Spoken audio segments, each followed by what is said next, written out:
నమస్తే రమ్మగారు. నమస్తే జయ. ఏదైనా ఒక మంచి కథ చెప్తారా? చంద్రవదన కథ చెప్తాను. కాశ్మీర్ దేశాధిపతికి లేక లేక ఒక సౌందర్యవతైన కూతురు కలిగిందట. చందమామల ఉందని చంద్రవదన అని పేరు పెట్టారు. ఈ అమ్మాయి పతివ్రతల కథల్లో ఈ కథ చెప్తారు. ఓకే. అయితే ఈ అమ్మాయి భలే ముచ్చటగా ఉండేది. ఎంత ముద్దుగా చూసేవారు అట. చిన్న పిల్లకి ఏదైనా ఇట్లా అంటే చాలు బాధపడిపోయేవాళ్ళు అమ్మా నాన్న. లేక లేక కలిగితే ఇది కొద్దిగా యావగా ఉంటుంది పాపం. ఇప్పుడు కూడా కనపడతాం కదా అట్లా. ఒకే పిల్ల ఉంటే మన పంచప్రాణాలు దాని మీదే ఉంటాయి. ఎంత బాగానో చూసుకునేవాళ్ళు. అయితే చక్కగా చదివిచ్చారు అమ్మాయిని.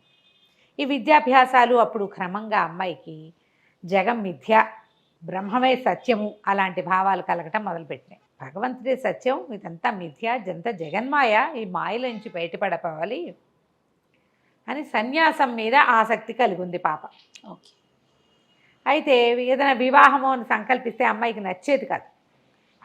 ఎందుకు వచ్చిన వివాహం, సంసారం నుంచి సన్యాసంలోకి వెళ్ళిపోతే సరిపోతుంది అలా భావించేది. ఒకసారి భృగు మహర్షి వచ్చాడు. వస్తే భృగు మహర్షి వీళ్ళ దేశానికి వచ్చినప్పుడు రాజుగారు తమ సంస్థానంలో కొంతకాలం ఆ రాజ్యంలో అట్టు పెట్టుకున్నారు భృగు మహర్షి. భృగువుని విశేషంగా సేవించడానికి చంద్రవదనని నియోగించారు. మనం దూర్వాస మహాముని కుంతీదేవి సేవించిందని చెప్పుకుంటాం కదా పురాణంలో, మహాభారతంలో. అలాగే ఇక్కడ ఈ చంద్రవదన ఏం చేసింది, భృగు మహర్షిని అనుసరించి ఉండి ఆయనకు కావాల్సినవి చూసి ఆయనతో మహాత్మా జీవుడి వల్ల ఉపయోగాలు ఏమిటి అట్లా కనుక్కుంటే ఆయన మెల్లిగా అమ్మాయికి ఏం బోధించాడంటే, స్త్రీలకి వివాహమే ముఖ్యమైనది. కేవలము వివాహం చేసుకుని సంతానాన్ని కనడం కోసమే స్త్రీలు జన్మించారు. పాతివ్రత్యాన్ని పాటించటమే స్త్రీలకి చేయవలసిన పుణ్యకార్యము. భర్తగా లభించిన వాడు ఎవడైతే భర్త అతనిని అనుసరించి ఉండాలి. అప్పుడే స్త్రీలకి మోక్షం లభిస్తుంది. మోక్ష సాధన సులువు స్త్రీలకి. మగవాడైతే చాలా కష్టపడాలి, వాడు ఎన్నో కర్మలు చేయాలి, తపస్సు చేయాలి, ఈ గృహస్థాశ్రమాన్ని శ్రద్ధగా చేయాలి. స్త్రీలకు కష్టం లేదు, తపస్సు కష్టం లేదు. పతిని అనుసరించి ఉంటే చాలు. మన పతివ్రతల కథలన్నీ ఇలాగే కనపడతాయి మనకి. పాతివ్రత్యం కేవలం భర్తను అనుసరించి ఉండటం వల్లే అనసూయాదేవి, లోపాముద్రాదేవి వీళ్ళంతా తరించారు. సప్తర్షి మండలంలో మనకు అరుంధతి నక్షత్రం ఉందంటే ఎలా ఉంది? ఆ భర్తను అనుసరించడం వల్ల ఉంది. ఇలా చెప్పేసరికి ఈ అమ్మాయికి వివాహం చేసుకోవాలని పుట్టింది. నాకు ఇంకోలా మోక్షం రాదు, సన్యాసం నేను తీసుకోలేను, స్త్రీలకు అర్హత లేదని చెప్పారు. స్త్రీలకు దేనికి అర్హత ఉంది? వివాహం చేసుకోవటం, భర్తను అనుసరించడం. భర్త మాట జవదాటకూడదు, అతన్నే సేవించాలి, అతను పాదాలు స్మరించుకోవాలి, అంతే. పూర్వకాలం ఇలాంటి గాథలు చాలా చెప్పేవాడు. ఆ భర్తలు కూడా దీనికి తగినట్టుగా ఉండాలి కదా అని అనిపిస్తుంది. తగినట్టుగా లేని భర్తలతోటి కూడా పతివ్రతలుగానే ఉన్న వాళ్ళని చూస్తాం మనం. అంతే. వాళ్ళు ఎలా ఉన్నా క్రమంగా పతులు మారిపోతారు ఎప్పటికో. అప్పటి వరకు వీళ్ళు మోయాల్సిందే. అయితే అమ్మాయి వివాహం చేసుకుంటానని నాన్నకి ఏం చెప్పిందంటే, నాకు 5 ప్రశ్నలు ఉన్నాయి, నా ప్రశ్నలకి సమాధానం చెప్పిన వాళ్ళని భర్తగా పొందుతాను నాన్న. నాకు వారి వయస్సుతోటి వివాహితులు అవివాహితులు దాంతో సంబంధం లేదు, ఋషి ముని అయినా పర్వాలేదు, మీరు ఎవరికైనా ఇవి పంపించండి, ఈ ప్రశ్నకి సమాధానం చెప్పిన వాడే నా భర్త అని అన్నది. అంటే సరే ఒప్పుకున్నాడు తండ్రి. ప్రశ్నలు రాసి ఇవ్వమన్నారు. అమ్మాయి ప్రశ్నలు రాసింది. ఈ 5 ప్రశ్నలు ఏంటంటే, స్త్రీలకి అలంకారం ఏది, ఎవరి వల్ల స్త్రీలకి పుణ్య పదవి లభిస్తుంది, లింగదేహం అంటే ఏమిటి, మానవులకి మోక్షం ఇచ్చేదేంటి, మోక్ష సాధన ఏమిటి, భగవంతుడికి ఆత్మకి పరమాత్మకి ఏమిటి తేడా, ఇది అడిగింది. అడిగితే ఈ కాగితాలు పుచ్చుకుని అన్ని దేశాలకి వెళ్ళారు సైనికులు. ఆంధ్రదేశపు రాకుమారుడు ఒకడు ఈ ప్రశ్నలకి సమాధానం రాశాడు. ఆ అమ్మాయి ఏదనుకుంటుందో అది రాశాడనమాట. మిగిలిన వాళ్ళు రాశారు, అవేవి ఈవిడనుకునే సమాధానాలు కావు. స్త్రీలకి అలంకారం మానం, తమ పరువు పోగొట్టుకోకుండా ఉండాలి వాళ్ళు, మానమే స్త్రీలకు అలంకారం. తర్వాత ఎవరి వల్ల స్త్రీలు పుణ్యగతిని పొందుతారు, భర్త వలన. లింగదేహం అంటే ఏమిటి అంటే, మనకి ఒక భగవంతుని యొక్క ప్రత్యామ్నాయ స్వరూపం అది. మనం మరణించిన తర్వాత మనలో నుంచి ఒకటి లేచి వెళ్తుంది, జ్యోతి, లింగదేహం అంటారు, భగవంతుని స్వరూపం అది. మానవులు దేనివల్ల మోక్షాన్ని పొందుతారంటే, నిష్కామ కర్మ వల్ల. ఏ ప్రయోజనము లేకుండా, ఏది ఆశించకుండా చేసే క్రియల వల్లే మనిషికి మోక్షం వస్తుంది. ఆత్మకి పరమాత్మకి ఏమిటంటే, పరమాత్మ తామరాకు మీద నీటి బొట్టు, ఆత్మ ఆ తామరాకు అని రాసేసరికి ఆమెకు ఎంతో నచ్చాడు. విందుడు అతని పేరు. అయితే ఇతనికి విందుడు ఆల్రెడీ వివాహితుడు. సరే కబురు చేశారు, మా అమ్మాయి మిమ్మల్ని వివాహం చేసుకుంటుంది చంద్రవదన, మీరు రండి అని చెప్పారు. చెప్తే అతను నేను వివాహితుణ్ణి అని ఉత్తరం రాస్తే మాకు అభ్యంతరం లేదు. ఆ విందుడి భార్య పేరు చిత్రాంగద. ఆమె కూడా చుట్టుపక్కల రాజ్యాల్లో ఎక్కడో రాజకుమార్తె. భార్యతో సహా అతను వచ్చాడు ఇక్కడికి.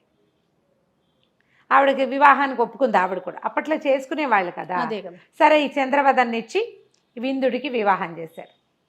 వివాహం అయిన తర్వాత 16 రోజుల దాకా ఇక్కడే ఉన్నారు. భార్యాభర్త వాళ్ళు ఉన్నారు, ఈవిడ ఉంది. ఆమెను విశేషంగా సేవించారు. వివాహం అయిపోయి 15 రోజుల తర్వాత తమ రాజ్యానికి బయలుదేరారు. బయలుదేరితే బోల్డ్ అన్ని వజ్ర వైఢూర్యాలు, నగలు, నాణ్యాలు, అశ్వికులు, రథాలు, గుర్రాలు, అశ్వాలు, అక్కడి నుంచి ఏమో ఏనుగులు బహుమానంగా ఇచ్చాడు కాశ్మీర దేశపు రాజు. బోల్డంత కుంకుమ పువ్వు, అక్కడ లభించేటువంటి సుగంధ ద్రవ్యాలు అన్నిటితోటి పంపించాడు. ఎక్కడ కాశ్మీర దేశం, ఎక్కడ ఆంధ్రదేశం, ప్రయాణానికి సమయం పడుతుంది కాదు.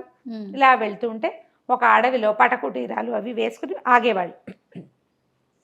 రాత్రిపూట కొన్ని చోట్ల ఆగి విశ్రాంతి తీసుకోవటం, తెల్లవారు లేచాక మళ్ళీ ప్రయాణం సాగించేవాళ్ళు. గుర్రాల్లో ఉన్నా కూడా ఇప్పటికి కార్లలాగా లైట్లు ఉండవు కదా రథాల్లో, అందుకని పడుకునేవాళ్ళు. సైనికులు వాళ్ళు వీళ్ళు ఉన్నారు కాబట్టి రాత్రి దాకా ప్రయాణం చేయడం, రాత్రిపూట ఎక్కడో చోట విశ్రాంతి తీసుకోవటం. అదేదైనా అడవి చాలా అందంగా ఉందనుకో 2 రోజులు అక్కడే ప్రయాణం లేకుండా విశ్రాంతి తీసుకోవటం, మళ్ళీ బయలుదేరటం. 20 రోజులు పడుతుంది, 1 రోజులు.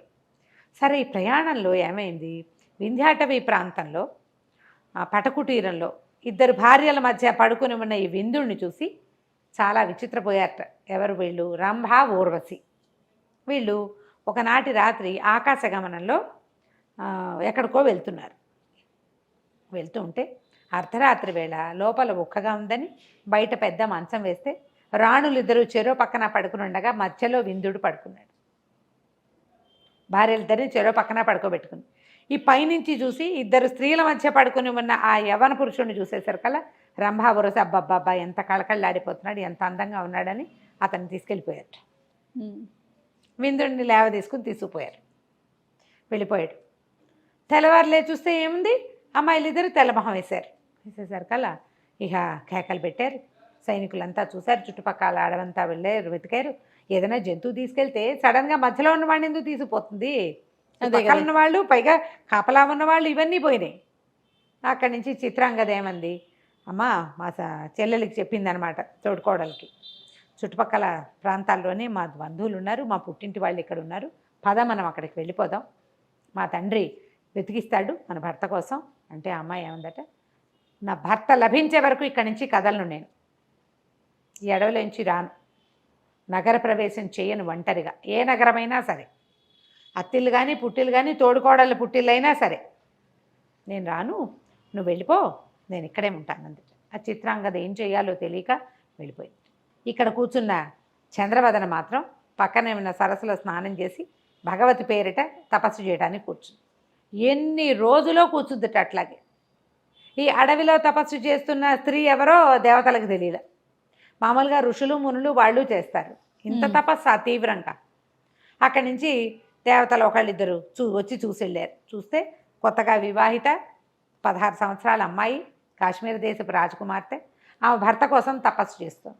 భర్త ఎక్కడున్నాడు వెతికితే రంభా ఊర్వశి చెరుకోరు పూట పంచుకుని ఆ విందుడిని తమ దగ్గర ఉంచుకున్నారు.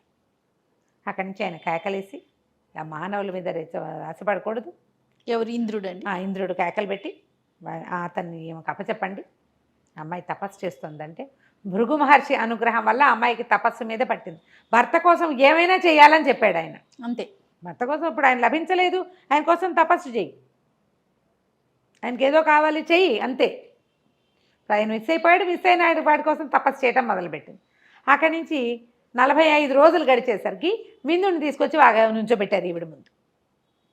అక్కడి నుంచి సైనికులు వాళ్ళు వీళ్ళంతా వచ్చి రాజకుమారుని చూసి ఆశ్చర్యపోయి చిత్రాంగదాదేవిని పిలుచుకొచ్చారు. ఆవిడ, అమ్మా చెల్లెలా ఎట్లా సాధించావు భర్తని అని అడిగితే, తపస్సుతోటి సాధించానక్క, తపస్సుతోటి సాధ్యం కాందేది లేదు, ప్రస్తుతం నా తపస్సు పతిభక్తే, భర్తతోటి ఉండాలి. ఆ చంద్రవదనని మహోగ్రంగా అందరూ మెచ్చుకున్నారట, మహా ఉపద్రవంగా. జనాలంతా ఆశ్చర్యపోయారట. తపస్సుతోటి దేవస్థా స్త్రీలు ఎత్తుకుపోయిన భర్తను సాధించుకుంది అమ్మడు, తదేక దృష్టితోటి చేస్తే ఏదైనా సాధించగలుగుతాము ఆ తర్వాత చంద్రవదన చిత్రాంగదతో కలిసి విందుడు ఆంధ్రదేశానికి వెళ్ళి అక్కడ ప్రభువుగా ఎంతో కాలం జీవించాడట. ఆవిడకి కథ అంతా చెప్పుకునేవారు ఆ ప్రాంతంలో. కథ కంచికి మనం ఇంటికి. సూపర్ అండి, బాగుంది కదా కథ? చాలా బాగుంది రమ్మగారు. ఒక కథ చెప్తారా? ఈ మాట నేను ఎన్నిసార్లు అడుంటానండి. సుమారుగా ఒక 1000 పైచులకేనా, 1500-1600 ఉండొచ్చు. నాకు చెప్పినవి కాకుండా మీరు చిన్నప్పటి నుంచి ఇంట్లో పిల్లలకి కానీ లేకపోతే అక్క వాళ్ళ వాళ్ళకి వీళ్ళకి కలిపి ఎన్ని కథలు చెప్పుంటారు ఇప్పటి వరకు? చాలా కదా, వేలు కదా రమ్మగారు. అంటే ఇప్పుడు చూడు, నీకు చెప్పేవి కాకుండా చెప్పనివి, చెప్పడానికి పెద్దగా కుదరనివి, వీళ్ళేనివి బోల్డన్ ఉంటాయి కదా. మీరు చదివినవి, నేను చదివినవి చాలా ఉంటాయి. నేను ఇంక ఎన్నో నావెల్స్ చదివాను, ఎన్నో చిన్నవి పెద్దవి, చిన్నవి పెద్దవి, చిన్న చిన్న 5 పేజీలు 4 పేజీల కథలు వందలు వేలు. కొడవగంటి కుటుంబరావు గారికి కథల పుస్తకాలు బ్రహ్మాండంగా ఉంటాయి. 6వ 8వ సంకలనాలు కోకు కథలు. అందులో ఒక్క కథ కూడా నీకు నేను చెప్పలా. అదే కొత్తగా వింటున్నాను నేను, పేరు దాచేసుకున్నాను. అవేంటంటే ఇలా చెప్పగలిగే కథలు కావు, అదే ఏదో ఒక లైఫ్ స్టోరీ. నాకు ఇంకా చాలా ఫేవరెట్ వాళ్ళు ఉన్నారు. మరి శ్రీపాద సుబ్రహ్మణ్య శాస్త్రి గారు, కొడగంటి కుటుంబరావు గారు పేరు చెప్పైనా, తర్వాత భమిడిపాటి రామగోపాలం గారు, వీళ్ళు కాకుండా అబ్బూరు ఛాయాదేవి గారు, ఎంతమంది రైటర్లు ఉన్నారు, ఎన్ని కథలు ఉన్నాయి.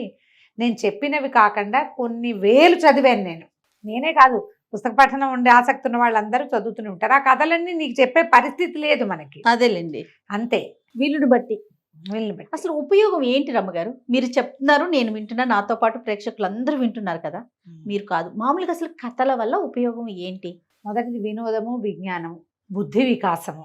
బుద్ధి వికాసం జరుగుతుంది ఖచ్చితంగా.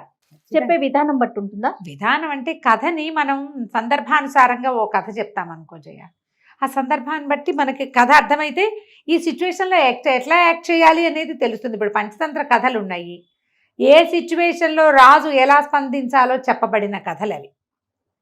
రాజులే కాకుండా అవి సామాన్య మానవులు అందరూ వాడుకోవచ్చు. ఎవరితో ఎలా ఉండాలి, ఎవరితో జాగ్రత్తగా ఉండాలి, ఎవరితో ఎలా ఉండకూడదు, ఏ పరిస్థితిలో ఎవరు ఎలా యాక్ట్ చేయొచ్చు, యాక్ట్ చేయకూడదు. బుద్ధి వికాసం ఖచ్చితంగా వస్తుంది కథలతోటి.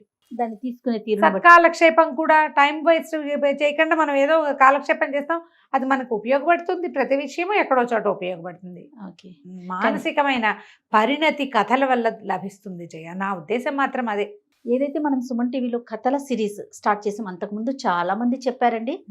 పేపర్లో మనం స్టోరీలు వింటూ ఉంటాము, చాలా మంది చెప్పే వాళ్ళని కూడా చూసాం. అంతా కూడా సింగిల్గా చెప్పింది, ఎవరికి వాళ్ళు ఇండివిజువల్గా వాళ్ళకి ఒక స్టోరీ చెప్పడం, లేదా ఒక పేపర్లో ఒక స్టోరీ రావటం, లేదా వాయిస్లో రావటం. ఫస్ట్ టైం ఇట్లా 1+1 కూర్చొని ఒక స్టోరీని అందించి మనమే మొదలు పెట్టాం. ఆ క్రెడిట్ నిజంగా మనకే దక్కుతుంది అనుకోవాలి.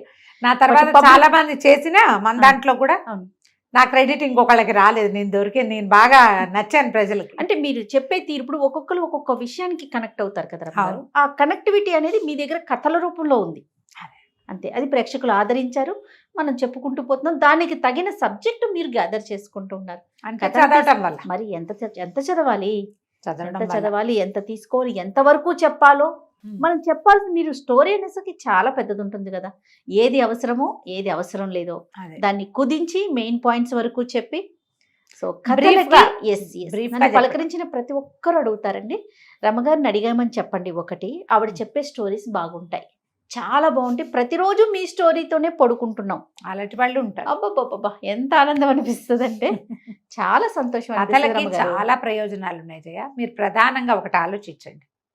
ఇప్పుడు నేను చెప్తున్నా, నాకు మీరు కనెక్ట్ అయ్యారు, మీరు మీ పిల్లలకు చెప్తారు, మీ పిల్లలు మీకు కనెక్ట్ అవుతారు. మనం కలిసి ఉండటానికి ఇది ఉపయోగిస్తుంది జయ, చాలా ఉపయోగపడుతుంది. పిల్లలు ప్రధానంగా ఏంటంటే తల్లుల కంఠం వినడానికి, ఆ సూదింగ్ దానికి అలవాటు పడతారు. దీనికి ఏదైనా ఏజ్ లిమిట్ ఉంటుందా రమ్మగారు? ఏముండదు జయ, మన వాయిస్ ని వినటానికి అంటున్నారు కదా, కంఠం వినటానికి ఎప్పటి వరకు వాళ్ళు కనెక్ట్ అయి ఉంటారు మన గొంతుతో? ఎప్పటి వరకైనా కనెక్ట్ అయి ఉంటారు జయ. ఏ విషయమైనా మనం మన పిల్లలకి చెప్పగలుగుతాం దీనివల్ల. ఇప్పుడు మా మరిది 45, 44, 40 ఉన్నట్టే ఆఖరి మంత్. మా వసంతక్కయ్య అంటే చాలా ఇష్టం తనకి. ఏదైనా ఫంక్షన్లో కలిస్తే ఠకీమని దగ్గర కూర్చున్నాడు, వసంత వదిన ఒక కథ చెప్పు అని. ఆయన ఒక వేద పండితుడు, 100 మంది శిష్యులు ఉన్నారు తనకి. అది వేద పాఠశాలకు వెళ్తుంటారు, పాఠశాలకు వెళ్తాను కదా నేను. ఖచ్చితంగా వసంత వదిన ఒక కథ చెప్పంటే నవ్వుతుంది మా వసంత. వీడికి నా గొంతు ఇష్టం, చాలా సంతోషంగా ఉంటుంది అనమాట. నా గొంతు ఇష్టం అని చెప్పలేకపోతాం కదా. ఇప్పుడు నా గొంతుకు కాదు, వసంత గొంతుకు కనెక్ట్ అవుతాడు తను. అట్లా ఉంటారు తను మాట్లాడితే ఇష్టం పిల్లలకి, అది ఉంటుందా రమ్మగారు? గ్యారంటీగా ఉంటుంది, గ్యారంటీగా. ఎలాంటి విపత్కర పరిస్థితుల్లో అయినా మనం పిల్లల్ని మన వైపు తిప్పుకోగలుగుతాం, మనం అదే అలవాటు చేస్తే మన మాట వినేలాగా చేసుకోగలుగుతాం. ఫస్ట్ నుంచి చేస్తే చెయ్యాలి, చిన్నప్పటి నుంచి చెయ్యాలి. ఇది మంచి అలవాటు. చదవటం కొన్నాళ్ళు ఏదో శాస్త్రానికి చేసినట్టు చేసి మానేయడం అయితే కాదు, రెగ్యులర్ ప్రాక్టీస్.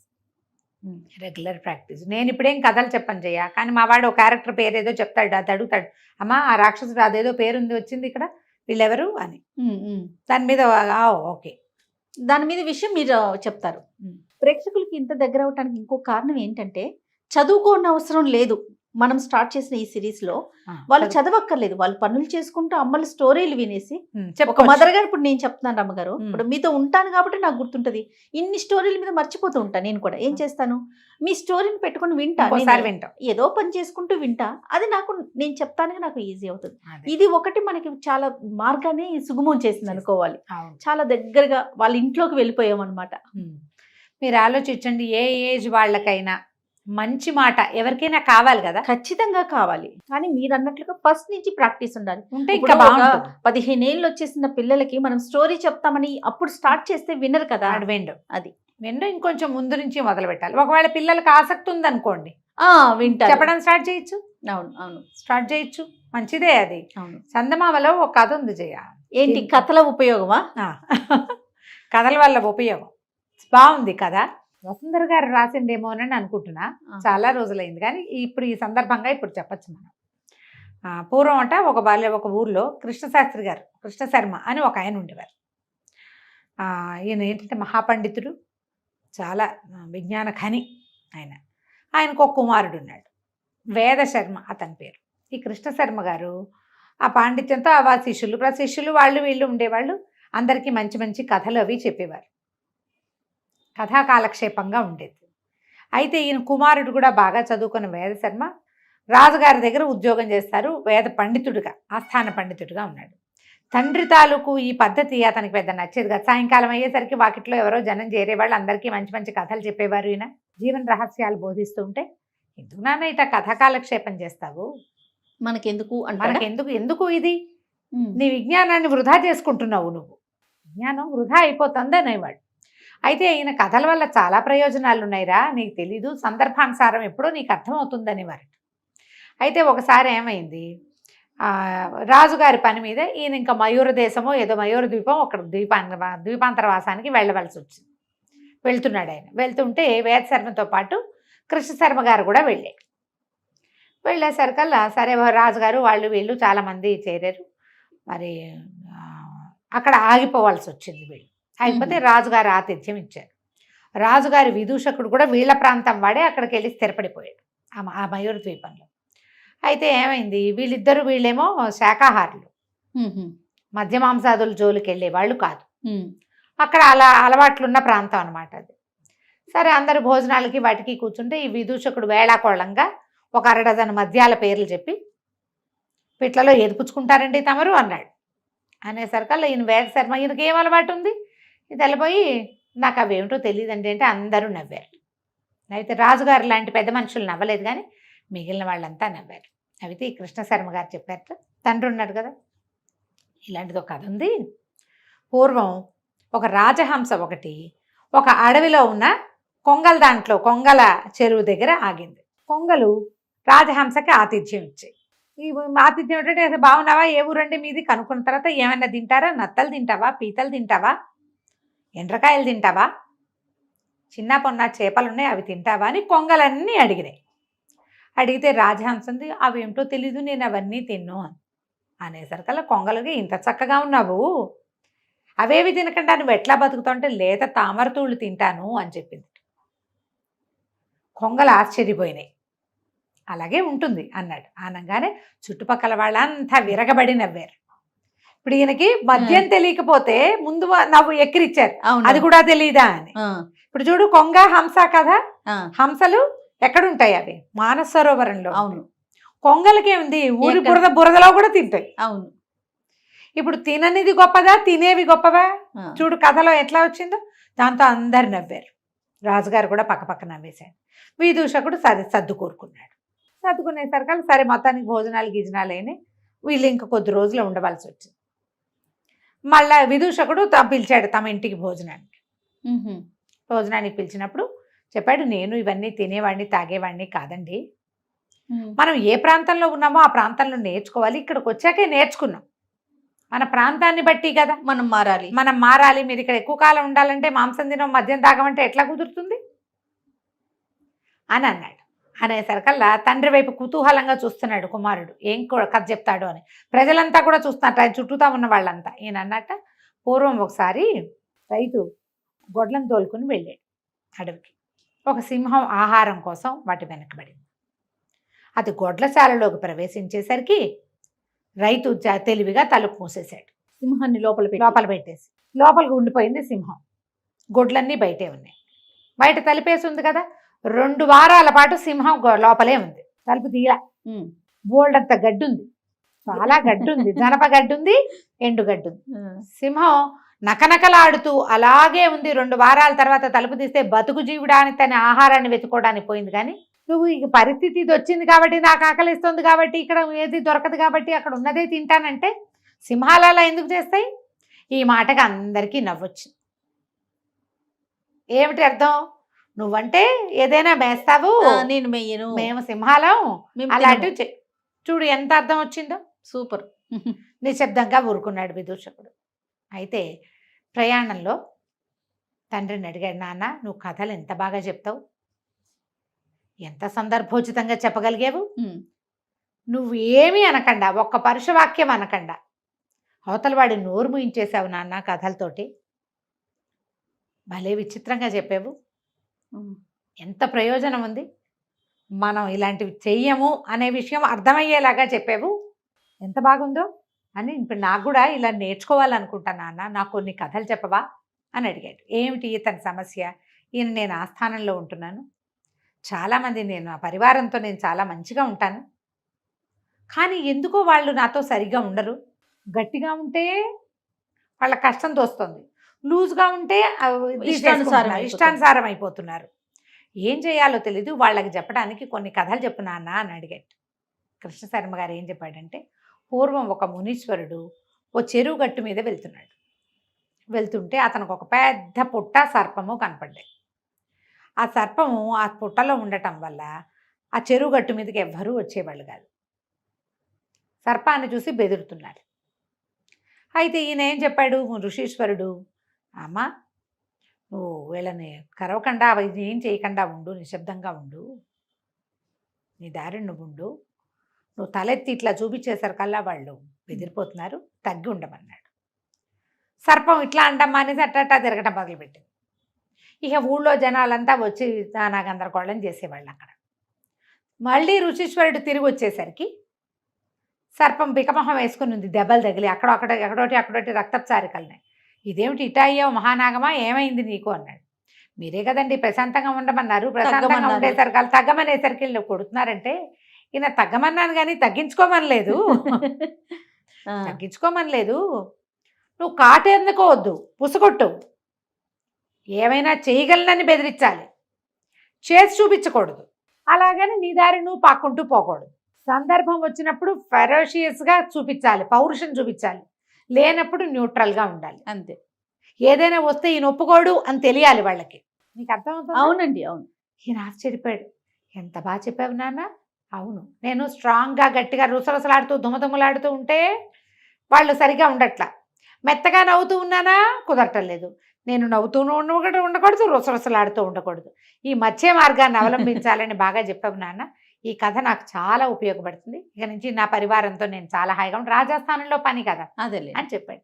చూడు 3 కథల్లో 3 రకాల ప్రయోజనాలు ఎలా ఉన్నాయో. అవునండి, కథల ప్రయోజనాలు ఇవి. చాలా చాలా మంచిగా, అంటే ఆలోచింప చేసే విధంగా. ఏదైనా ఆలోచించాల్సిందే. మీరు చెప్పే కథలు మీ పిల్లలకి ఎలా ఉపయోగపడుతున్నాయో చూడండి. మన పిల్లల్ని బట్టి మనం కథలు చెప్పాలి కదా. చెప్పాలి. కొన్ని కాలక్షేపం కథలు ఉంటాయి, కొన్ని టైంపాస్ కథలు ఉంటాయి, కొన్ని పిచ్చి సరదా కథలు ఉంటాయి, లాజిక్ లేని కథలు కూడా ఉంటాయి. అవును, కానీ పిల్లల్ని మీతో కలిపి ఉంచుకోవడానికి అది ఉపయోగపడుతుంది. కథ చెప్తాను రా అంటే కూర్చుంటారు, అంతే. వాడు అల్లరిని నువ్వు ఆపేవా లేదా? ఖచ్చితంగా. ప్రతి కథ నీతి కథే కావక్కర్లేదు, ప్రతిదీ ధర్మబోధే కావక్కర్లేదు, వాయనెవరో మహానుభావుడి జీవిత చరిత్రే చెప్పాలని అనుకోకండి, సూక్తులే అక్కర్లేదు. మహానుభావులయ్యి వాళ్ళ జీవిత చరిత్రలు మనం చదువుతున్న వాళ్ళు కూడా చిన్నప్పుడు చిన్నపిల్లలే.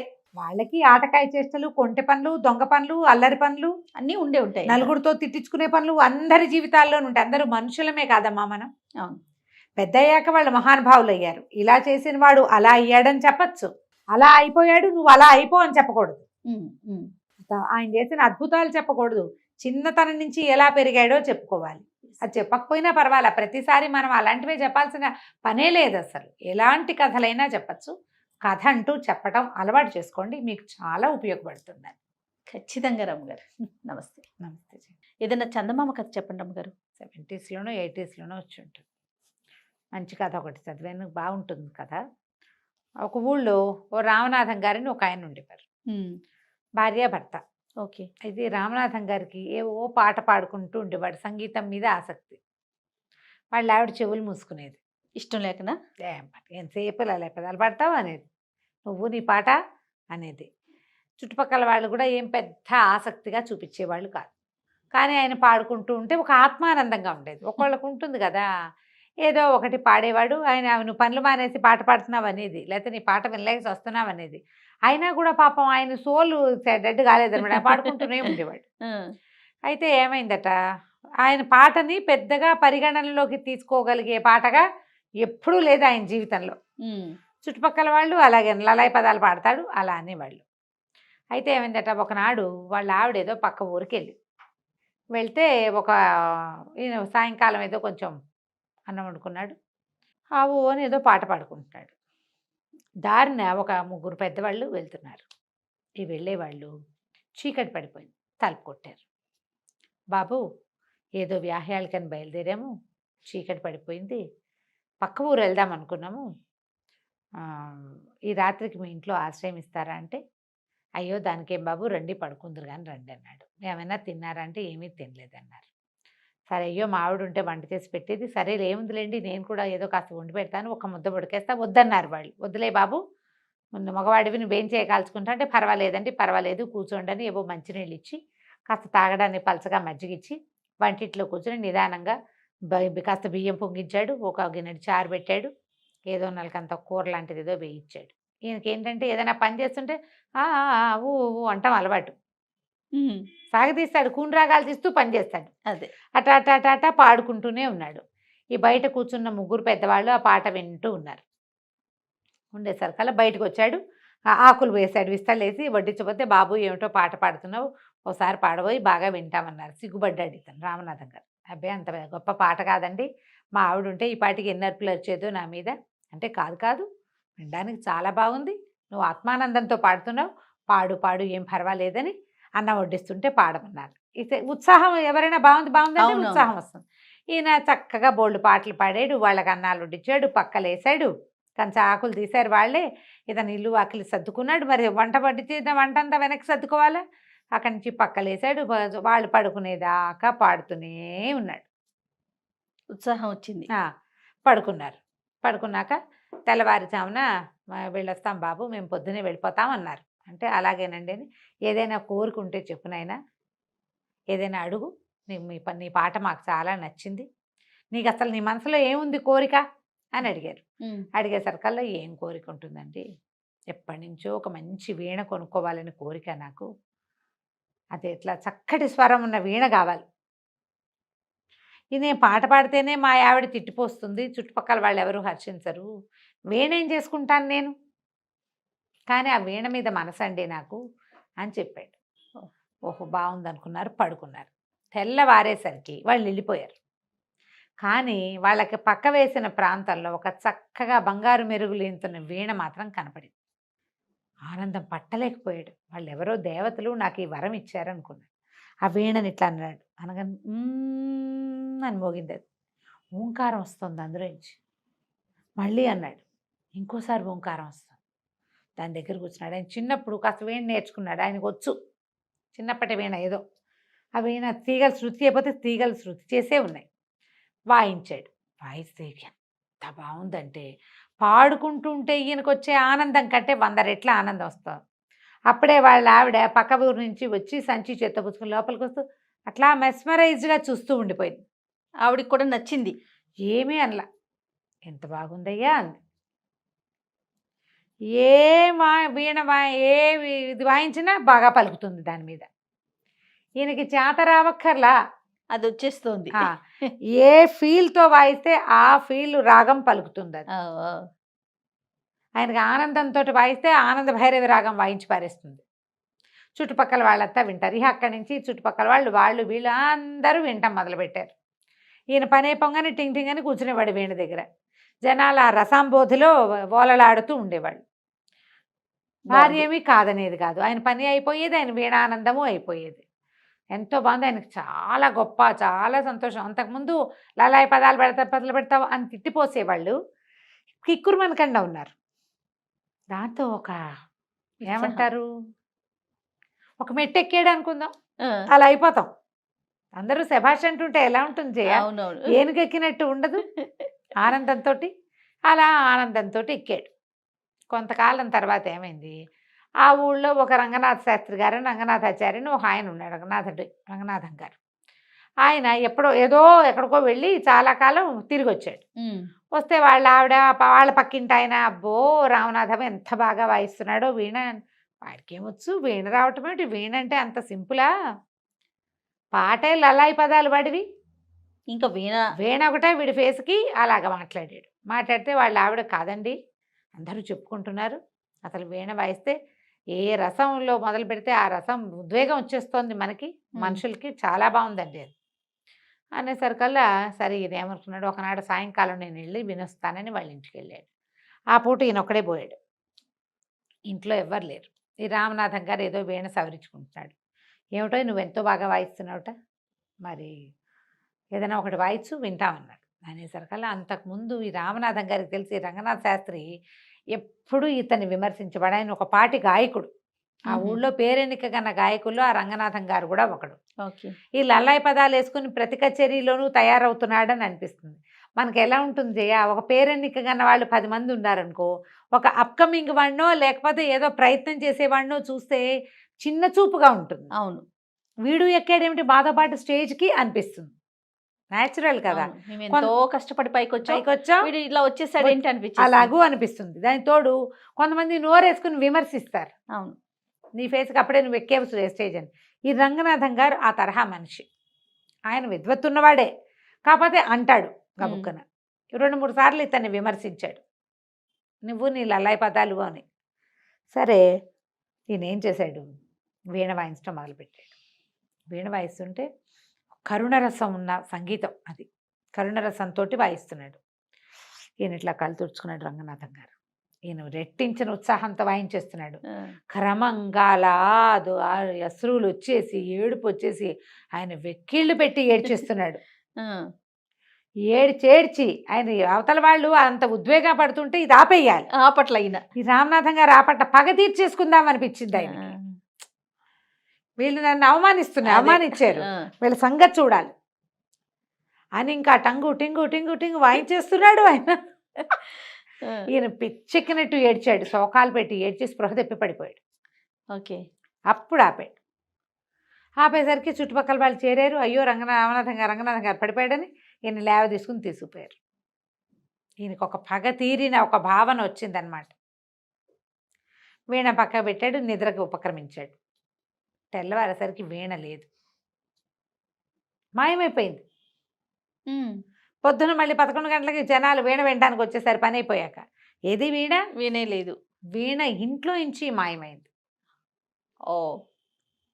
అప్పుడు రామనాథం గారు చెంపలేసుకున్నాడు, నాది పొరపాటు, ఆత్మానందం కోసం నేను పాడుకుంటున్నానని సంతోషించి ఆ గంధర్వులో ఎవరో నాకు ఆనందంగా ఉంటానని వేణిచ్చారు, నేను నా పగ తీర్చుకోవడానికి సాధనాన్ని చేసుకున్నాను దాన్ని. ఆయన దుఃఖపడుతుంటే కూడా నేను ఆపకుండా ఆయన స్పృహ తప్పిపోయేలాగా చెయ్యాలని పగ నాది. దేవతలు ఎప్పుడూ వాటిని సమర్థించరు. నువ్వు సంతోషంగా ఉండు, నీ సంతోషం కోసం ఏమైనా ఇస్తాం, నీ సంతోషం పక్కవాడి దుఃఖానికి కారణం కానే కాకూడదు. అందుకని ఆ వీణ మాయమైపోయింది. చిత్రవీణ చిత్రంగానే మాయమైంది. మాయమైపోయింది. ఆ తర్వాత ఆయన పాడడం కూడా మానేశాడు. ఉమ్. కథ కంచికి మనం ఇంటికి. రమ్మగారు ఏదైనా సరదాగా ఉండే చందమామ కథ ఒకటి చెప్పండి. అత్యాస కథ చెప్తాను. చెప్పండి. పల్లెటూళ్ళలో ఇది వరకు బిచ్చగాళ్ళు ఉండేవాళ్ళు. ఇది ఎప్పటి సంగతో చెప్తున్నాను నేను. ఊర్లో ఒక బిచ్చగాడు అడుక్కుంటూ ఉండేవాడు. ఏదో రెక్కాడితే కానీ డొక్కాడదు. రెక్కాడటం ఎందులో చూస్తాం మనం? పని చేసుకుంటే పొట్ట పోసుకోవటం. ఇప్పుడు పని చేసుకునేవాడు కాదు బిచ్చగాడు, అది అడుక్కుని పొట్ట పోసుకునేవాడు. ఏ ఊళ్ళో ఏదైనా దొరికితే తినేవాడు. ఇక ఇల్లు వాకిలి ఏమీ లేదు, ఎక్కడ కుదిరితే అక్కడ పడుకునేవాడు. సరే ఏమైంది, ఒక ఊర్లో ఏదో అడుక్కున్నాడు, తిన్నాడు. తిరిగి వస్తూ ఉంటే ఆ పూట పెద్దగా ఏమీ దొరకలేదు ఆహారం. సాయంత్రానికి ఏమీ లేదు. దాని నుంచి ఇంకో ఊరు వెళ్ళాలి. ఆ ఊళ్ళో తిరిగేశాడు, ఇంకా ఆ ఊళ్ళో ఉండకూడదు, అట్లా తిరిగేవాడు అనమాట. ఆ రెండో ఊరికి అడవి వైపుకి ప్రయాణం చేస్తుంటే ఒక ముసలాయన కనిపించాడు. ఎక్కడికి ఏమిటని మాట్లాడుకున్నారు. ఎవరు తోడు లేరు అని చెప్పాడు. నేను ఉంటాగా తోడు, అందాక వస్తానులే పదబాబు అన్నాడు. ఆ ముసలాయన అన్నాడు, ఏమిట్రా నువ్వు ఇంత వీక్గా కనపడుతున్నావు, అంటే బలహీనంగా కనపడుతున్నావు, ఆహారం లేదా, ఇందా ఈ శనగ్గింజ తీసుకో అని ఒక్క శనగ్గింజ వీడి చేతిలో పెట్టాడు. బాగుంది. వీడన్నాడు, ఈ శనగ్గింజతో పొట్ట నిండుతుందా, కడుపు నిండుతుందా, కాలు నిండుతుందా బాబయ్య అన్నాడు. ఏదైనా నిండొచ్చురా, ఏదైనా నిండుతుంది, జాగ్రత్త పెట్టుకో నా మాట విని అన్నాడు. అనేసరికి వీడేం చేశాడు, ఏదో ముసలాడు అంత శ్రద్ధగా ఒక్క గింజ చేతిలో పెడితే పచ్చటిది, అదేంటి నల్ల శనగింజ కంటే మన కాబూలి శనగలు ఉంటాయి కదా, పెద్ద గింజ అనమాట. ఆ గింజని దట్టిలో దోపుకున్నాడు. దోపుకుని ఊరు దాటాడు, అడవి దాటాడు. దాటేసరికల్లా కొంచెం చీకటి పడి 7 గంటల వేళ ఇంకో పల్లెటూరులోకి చేరాడు. ఓ వాకిట్లో ఒక ఆయన ఎవరో అరుగు మీద కూర్చొని పదాలు పాడుకుంటున్నాడు. కనబడ్డాడు. ఎవరు ఏమిటి అని కేకేశాడు. అడుకునేవాడిని బాబయ్య అన్నాడు. అనేసరికల్లా ఏ ఊర్రా అని అడిగాడు ఆయన. అదేదో ఊరండి అన్నాడు. పాపం మన ఊరువాడు కాదు, ఈ ఊళ్ళో వాడికి తిండి తిప్పలు ఎట్లా కానీ, దారా ఏమైనా తిందు కానీ అని కేకేశాడు. కేకేసి అన్నం పెట్టించాడు. బాగుంది. పెట్టించేవాళ్ళమ్మ అప్పట్లో, పాత రోజుల్లో. నాకు కూడా తెలుసు నా చిన్నప్పుడు. అవునా రమ్మగారు? పడుకునేవాళ్ళు అట్లా. ఇక చిలకడ దుంపలు అవి అమ్మటానికి వచ్చిన వాళ్ళకు కూడా అన్నం పెట్టేసేవాళ్ళు. టకుటమారాలు ఇవేవో చాటలు చేయటానికి దానికి వచ్చేవాళ్ళు. ఎవరో ఒకళ్ళు, 2కి 3కి కూడా, లేదా వాళ్ళ అమ్మ అన్నం వండుకుంటాం, కూర ఏంటంటే 3కి 4కి కూర, అంత ఆవకాయ, ఇంత మజ్జిగ పోసేవాళ్ళు. మా ఇంట్లో నుంచి కూడా బాగా వెళ్ళేవి చేయ అట్లా. తినేసి వెళ్ళిపోతారు. ఇంకా తినేసి ఇక పడుకుంటారు, తెల్లారాకి వెళ్తారు. రాత్రి పడుకోవటం కూడానా? పడుకోవటం వాకిళ్లలో. అదే వాకిళ్ళలో నేను పడుకోవటమే. కానీ ఇప్పుడు అసలు పడుకోవటం 3 రోజులు మన ఊళ్ళో అందరిగా పౌడర్ డబ్బాని చాట తయారు చేసేవాళ్ళు వాళ్ళు. తెలుసా నీకు? నీకు అసలు తెలీదు. ఈ పౌడర్ టిన్నులు, తర్వాత ఏమో ఈ కిరసనాయిల డబ్బాలు, వాటిని చాటలుగాను జల్లెళ్ళుగాను చేయటానికి కమ్మరం పనిచేసి కొంచెం కాల్చి చేయటం, తర్వాత సాగొట్టి సుత్తితో కొట్టి చేయటానికి చాలా మంది వచ్చేవాళ్ళు. వస్తే వాళ్ళకి ఏముంది, అన్నం వండుకునే వాళ్ళ బియ్యం కూడా వీళ్ళే ఇచ్చేవాళ్ళు. ఇలా వాళ్ళే ఎవరో ఒకళ్ళు. అదేలేండి. ఎవరింట్లో ఎక్కువ పని ఉంటే వాళ్ళు ఇచ్చేవాళ్ళు. ఊళ్ళో వాళ్ళందరూ వచ్చి అక్కడ చేయించుకునేవాళ్ళు. కత్తులు సానాలు చేయటానికి కూడా మనుషులు వచ్చేవాళ్ళు. ఇట్లా వీళ్ళు పని చేసుకునేవాళ్ళు. బిచ్చగాళ్ళకు కూడా అట్లాగే అన్నం పెట్టేవాళ్ళు. వీళ్ళు పని చేసుకుని 10 రూపాయలు సంపాదించుకుని వెళ్ళేవాళ్ళు. అన్నానికి ఇక్కడ ఉన్న ఊళ్ళో ఉన్న వాళ్ళ మీదే ఆసరా పడేవాళ్ళు. మా ఇంట్లో అలా ఇచ్చేవాళ్ళు. నాకు బాగా గుర్తు. పల్లెటూర్లమ్మా, అది నా ఘనత కాదు, ఇది ఊళ్ళలో ప్రతి వాళ్ళకి తెలుస్తాయి ఇవి.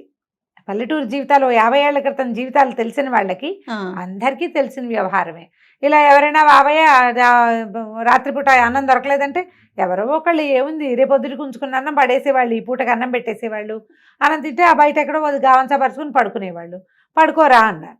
అనేసరికల్లా సరే వాళ్ళ అరుగు మీద పడుకున్నాడు. పడుకునేటప్పుడు ఏం చేశాడు, ఈ నడుముకు ఒక దట్టి లాంటి తలక ఒకటి ఉంది కదా, అది మడత పెట్టింది. అయితే వాళ్ళు చాప ఇచ్చారు, చింకి చాప కింద ఆ తలగుడ్డ కింద శనగ్గింజని పెట్టు పడుకున్నాడు. ఏమనుకున్నాడు, ఈ శనగ్గింజ ఏదో మహత్యం ఉంది దీనికి, లేకపోతే ఎవరైనా మనకి అడిగితే అన్నం పెడతారు, పిలిచి అన్నం పెట్టేవాళ్ళు ఉన్నారా? దారా తిందుగానని పిలిచాడు, కూర మజ్జిగ వేసి అన్నం పెట్టారు. నిన్నటిదో మొన్నటిదో ఒక స్వీట్ ముక్క కూడా వేశారు. హాయిగా ఎక్కడ చెట్టు కింద పడుకోకుండా అరుగు మీద పురుగు పుట్రా లేకుండా హాయిగా పడుకొని ఇచ్చారు. మహామహత్తు కలిగింది ఆ శనగ్గింజ. గుర్తించాడు అని అనుకున్నాడు. ఇంతలో ఏమైంది, తెల్లవారేసరికల్లా ఇంకా ఇళ్లలో వాళ్ళు తిరగల, కోళ్ళు తిరుగుతాయి. తెల్లారేసరికల్లా కోళ్ళు తిరగటం మొదలు పెడతాయి. పొద్దున్నే అవతల ఆవిడ ఇంటి ఆవిడ లేచి పెరటి తలుపు తీసి ఉంటుంది.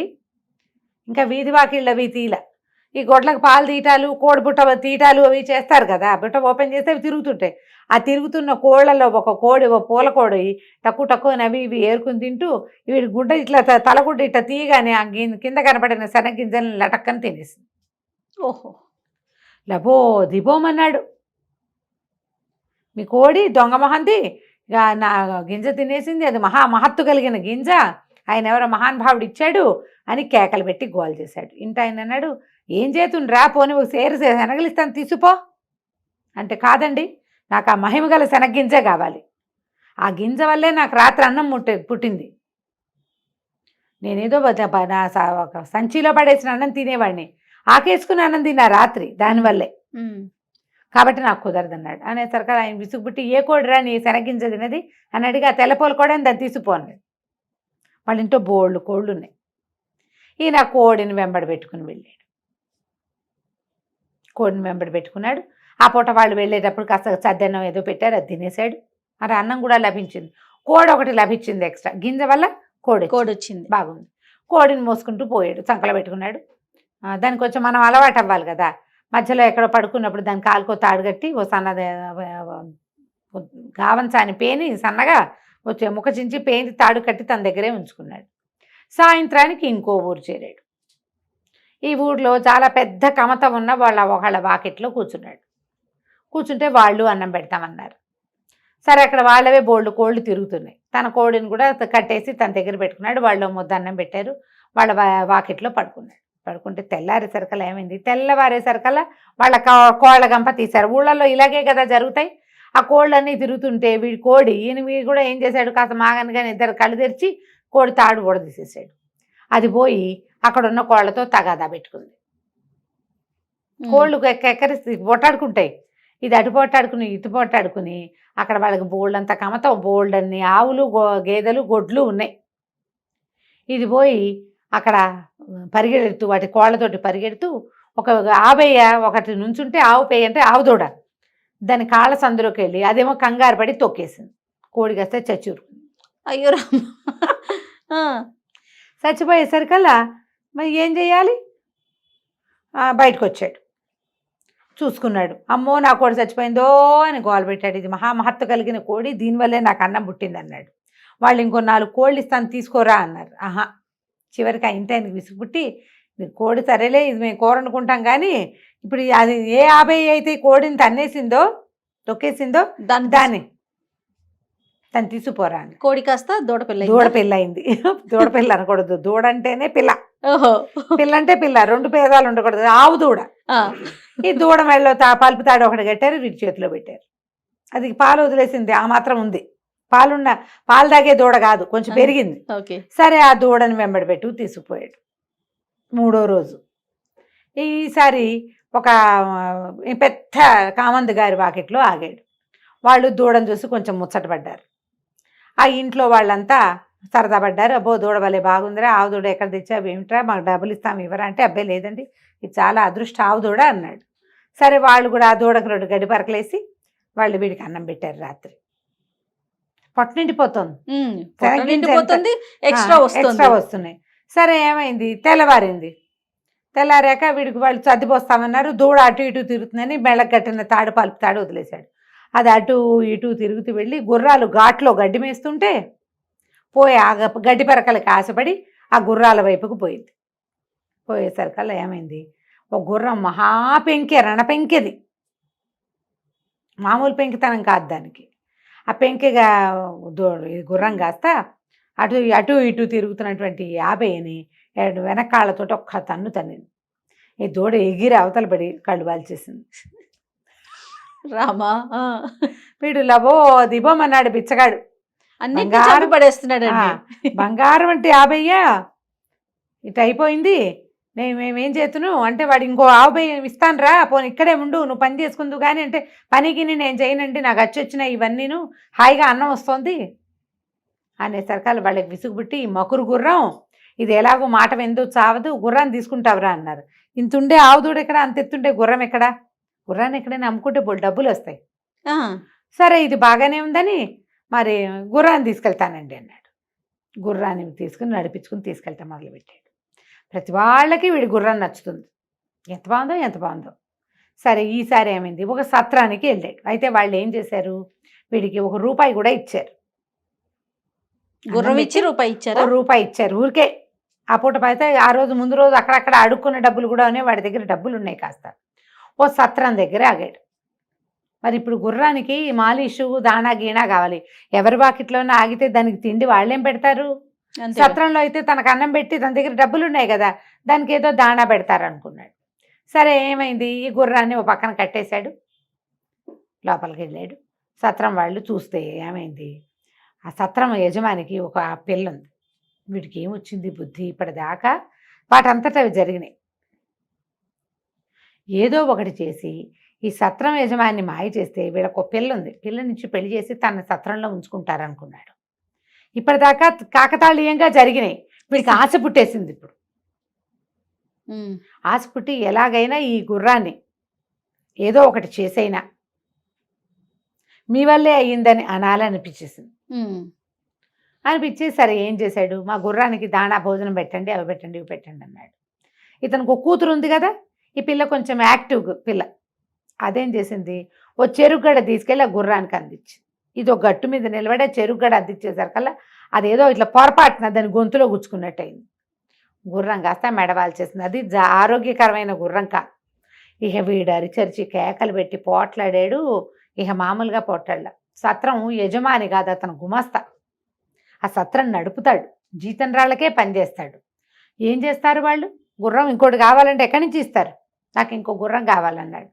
గుర్రం మేము ఇవ్వలేం బాబు, ఏదైనా ఇంకోటి చెప్పండి, ఏదైనా ఇంకోటి చెప్పండి అంటే, అయితే ఓ పని చేయి, నీ పిల్ల ఉంది కదా, నీ పిల్లవలే గుర్రం చచ్చింది కాబట్టి పిల్లనిచ్చి పెళ్లి చేయి మాకు అనేసరికల్లా వాళ్ళు అన్నారు, అట్ట ఎట్ట కుదురుతండి, మీకు వాళ్ళు ఎవరో గుర్రాన్ని తాడొచ్చి ఊడతెచ్చి మీ చేతిలో పెడితే అది మీ వెనకాల నడిచి వచ్చింది, పిల్ల కదా, పిల్లని అడుగుతాం, మా పిల్ల ఒప్పుకుంటుందో ఒప్పుకోదు, సత్రం గుమాస్తా అయితే ఒప్పుకోవాలి, పిల్లని అడగాల్సిందేనన్నాడు.